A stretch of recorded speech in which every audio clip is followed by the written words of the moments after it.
gil cha sao cha ram arok hi Zion ram thar chu kan hirla chan dai le o tun ha zong lo in an leng ti run le ngap cha zong len te an che ti Zion ram thara chu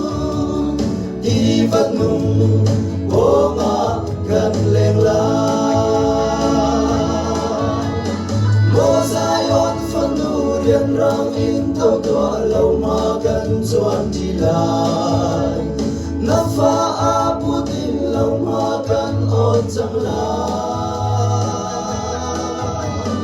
Zion buk thara phật sang gần rồi lại phật chi khay đằng lâu mun khate a tin ha se chan dai le o tun ha zong lo in an leng ti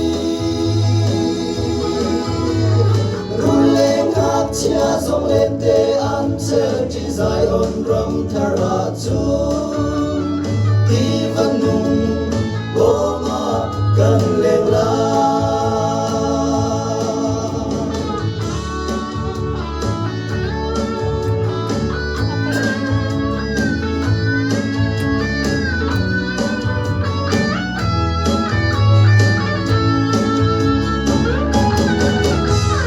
Mô Zion phân nu riêng răng in thâu tọa Phật rằng cần chiên đi lại Phật giả na Putin phải hi cần giáp trong la